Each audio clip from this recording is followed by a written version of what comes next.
ఈ మహానగరానికి తాగునీటి వసతులుగా ఏర్పాటు చేసింది. ఒకనాడు ఎక్కడి నుంచి హైదరాబాద్ నగరానికి తాగునీళ్ళు వచ్చేది కాదు. ఉస్మాన్ సాగర్, హిమాయత్ సాగర్ నుంచే లక్షలాది మంది హైదరాబాద్ బిడ్డలకు తాగడానికి నీళ్లు ఇచ్చారు. హైదరాబాద్ దాహార్తిని తీర్చిన ప్రాజెక్టులు గండిపేట, హిమాయత్ సాగర్. ఇలాంటి ప్రాజెక్టుల చుట్టూతా బాగా సంపాదించుకున్న వాళ్ళు, ఆగర్భ శ్రీమంతులు ఫామ్ హౌజులు కట్టుకున్నారు. వాళ్ళు ఫామ్ హౌజులు కట్టుకుంటే మనకు అభ్యంతరం లేదు, వాళ్ళు సంతోషంగా ఉండడమే మనకు కావాల్సింది. కానీ ఆ ఫామ్ హౌజులలో ఉన్న డ్రైనేజ్ కనెక్షన్ లేదు. వాళ్ళ డ్రైనేజ్ తీసుకొచ్చి గండిపేట నీళ్ళలో కలిపిండ్రు. వాళ్ళు వాడిన డ్రైనేజ్ నీళ్లు గండిపేట నీళ్ళలో కలిస్తే ఆ నీళ్లు తాగడానికి నగరానికి ఇస్తున్నాం.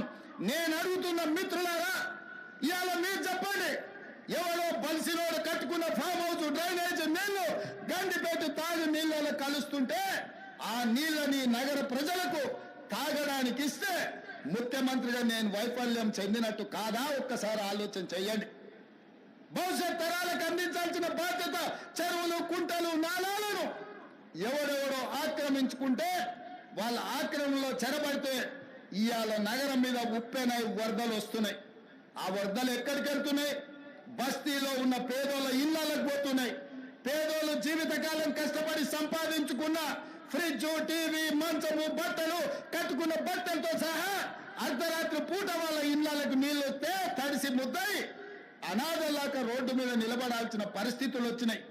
మున్నేరు వాగు పక్కన ఖమ్మంలో అయినా, వరంగల్ జిల్లాలో అయినా, హైదరాబాద్ నగరంలో అయినా, కృష్ణానది ఒడ్డున మునిగే ప్రాంతాలైనా దుర్మార్గులు ఆక్రమించుకున్న చెరువుల వల్లనే ఇవాళ వరదలు వస్తున్నాయి. అందుకే హైడ్రాను ప్రారంభించడం. హైడ్రా స్పెషల్ టాస్కే ఈ చెరువులను ఆక్రమించిన వాళ్ళను చెరబట్టాలని, చెరబట్టిన వాళ్ళ నుంచి విడిపించాలని, అలాంటి వాళ్ళని అవసరమైతే చెరసాలకు తోలాలనేది నా ప్రభుత్వ విధానం. అందులో ఎంత గొప్ప వ్యక్తులున్నా, ఎంత మహామహులున్నా వాళ్ళు చెరువులను వదలక తప్పదు. అందుకే ఈ వేదిక మీద నుంచి గొప్ప వ్యక్తులకు నేను విజ్ఞప్తి చేస్తున్నా, అయ్యా, ఆక్రమించుకున్న చెరువులను మీరే వదలండి, గౌరవంగా పక్కకు తప్పుకోండి, నీటిపారుదల శాఖకు అప్పగించండి, మీకేం కావాలనో పోయి దూరంగా కట్టుకోండి. లేకపోతే ఉన్న పలంగా నేల మట్టం కూలుతాయి, కూలగొట్టే బాధ్యత నేను తీసుకుంటా.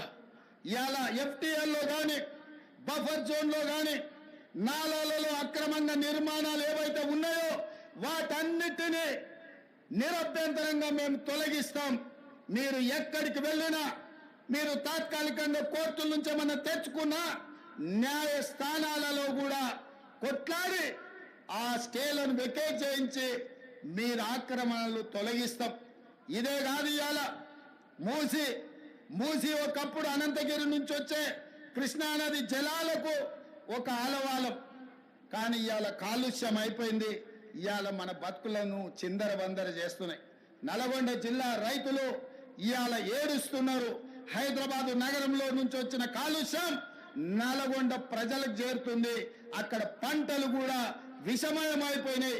మా కోమటిరెడ్డి వెంకటరెడ్డి గారు పదే పదే నా దృష్టికి తీసుకొచ్చి నల్గొండకు వస్తున్న కాలుష్యాన్ని నియంత్రించండి, మూసిని ప్రక్షాళన చెయ్యండి అని. అందుకే కేంద్ర ప్రభుత్వ సహకారంతో మూసి ఆక్రమణలు తొలగించి మూసిని ప్రక్షాళన చేసి ఒక అద్భుతమైన మూసి రివర్ డెవలప్మెంట్ ఫ్రంట్ ను అభివృద్ధి చేసి పేదవాళ్ళకు అక్కడ వ్యాపారాలు చేసుకోవడానికి అవసరమైన అవకాశాలు కల్పిస్తాం. మరి ఇవాళ మూసి పరివాహక ప్రాంతంలో పేదలు ఆక్రమించుకొని ఉన్నారు.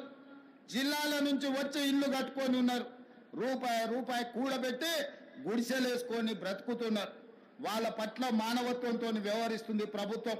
మూసి నాలలో ఉన్న శాశ్వత నివాసదారులు ఎవరైతే ఉన్నారో వాళ్ళందరికీ డబుల్ బెడ్రూమ్ ఇల్లు ఇచ్చే బాధ్యత ఈ రాష్ట్ర ప్రభుత్వం తీసుకుంటుంది. దాదాపుగా 11,000 మంది అక్కడ ఇల్లు ఉన్నాయి. ప్రతి వాడికి 11 కాదు, అవసరమైతే 12,000 మంది అయినా ప్రతి వాడికి డబుల్ బెడ్రూమ్ ఇల్లు ఇచ్చి వాళ్ళని ఆత్మగౌరవంతో బ్రతకటట్టు ఈ ప్రభుత్వం పునరావాసం కల్పిస్తుంది. అట్లాంటి కార్యక్రమాలలో ఇవాళ శిక్షణ పొందిన ఈ ఎస్ఐలు ప్రజల సహకారం కోసం మీరు బాధ్యత తీసుకోవాలి.